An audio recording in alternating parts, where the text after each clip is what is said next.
So, Hillary Clinton is starting to give specifics about what her presidency would look like, and she wants to add a familiar face to the team. I think we know who she's talking about, her husband, Bill Clinton. I know there's a clip, but the question before we go to the clip is this a good idea? Take a look. Okay.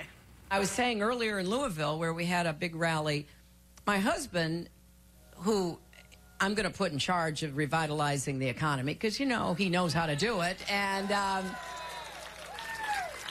especially in places like coal country and inner cities and other parts of our country that have really been left out. Well, that was a makeup about the coal country, I think, because she sort of blew it when she was in West Virginia. That's right. But personally, I think it's a great idea. I mean, when he was in office, he created 22 million jobs. That should help all of the people who are supporting Trump, who say they can't get a job. That'll help them. Somebody who knows how to create jobs. You look at the numbers, though, the economy on both sides of the aisle is still the #1 issue that people are concerned about. I think this was her counterpunch. There was a really important poll that came out recently that said they are tied neck and neck at Florida, Ohio, and Pennsylvania. Okay, but in those 3 key states, they hands down believe that Trump will do a better job with the economy than Clinton. So this is her way of counterpunching. That's just the polling. They believe he'll do a better job. What people know of him is business experience. So they see that, you know, he's run businesses. That he had. Well, I mean, the truth is that anyone who is going to be a successful business person, I think, if you look at a lot of successful business people around the country, they've gone bankrupt a lot of times, and then they thrive as a result. It's like almost like you dig yourself out of a hole and you emerge victorious. I think it's a little bit desperate, to be honest with you. Of who? Of Hillary. And the reason is, I think he's bringing Carl Icahn. I think she's looking at her unfavorable numbers, which are really high. If you look at CNN in March, her net negatives, I mean, 52% unfavorable. And I think her husband's approval numbers are better than hers. I think people do look at the Clinton years and say, these were booming economic times. And if they are doubtful about her in terms of her ability to manage the economy, I think she needed to pull a heavyweight. And I think her husband is a bigger political heavyweight than she's ever going to be.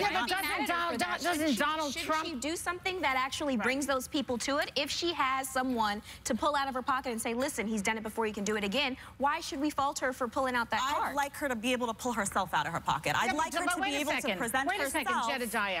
Donald Trump keeps saying, I'm going to surround myself with people who know what they're doing. That's true. Well, she's saying something very similar. Yeah, I think she really has a proven track record. Donald Trump has no proven track record in politics at all. How to run a business, yes, is not the same as running a country. Yeah, but a lot of people will make that argument. Do you want a politician with no business acumen running the country, or do you want a business person with little foreign policy and political experience? Who's not going to get everybody around the world pissed at us. Yeah, and he has pissed everybody off. You know, I want somebody who is smart enough to say, let me figure out what's going on there. Now, everybody's looking at this country, and you know, the Republicans have said, you know, we have such a bad reputation. We didn't have a bad reputation until this started.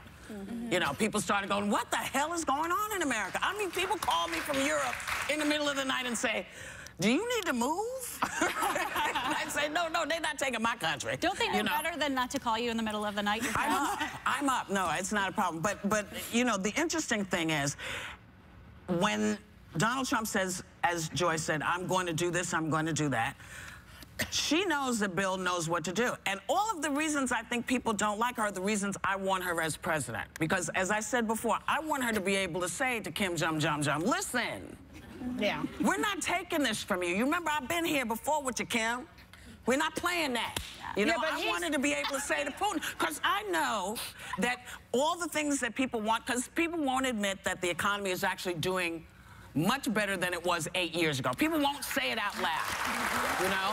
So I would like that to continue, you know? And I'm not sure that, I'm not sure that Donald is the person to do that. And yes, people do go bankrupt and they do make a comeback, but they don't pretend they didn't go bankrupt. They don't say, no, that never happened. I need somebody who's going to deal with one fact, at least one. Yeah. He's a liar. She's also not asking for Bill Clinton to be the vice president. No, that's true. No. So it's not he like... He would be an advisor. Exactly. Why are you... What's wrong with that? I think people have a lot of distrust in politicians, though, and one of the concerns about when Jeb Bush was running, where people were saying, rightfully so, this is like the Bush dynasty, get some fresh blood, get some new blood in. I think when you look at Hillary, and now she's mentioning Bill Clinton, people are going to have to ask themselves, Does that bother them? Are they looking for someone new? I personally like non-politicians. I like people who run businesses effectively. When I look at a lot of politicians, look at Congress. They're running in circles. They're driving each other crazy. Nothing's getting done. Can I just say one thing about... I have my issues with Donald Trump, but the fact that he's a businessman, that is not one of them. I see. But, you know, regarding this business of her not being likable, what I have observed is that when she's running for something, people hate her. Then when she's in office, everybody loves her. When she was Secretary of State, people thought she was great. When she was in the Senate, the Republicans said, oh, she's so easy to work with. And now they're on this case that they don't like her again. When she's president, they're going to love her again. I don't think it's likability as much.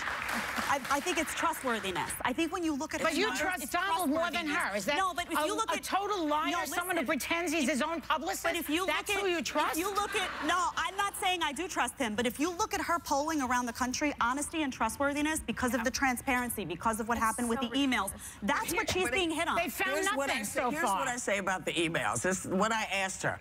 How is it if these were so classified, okay,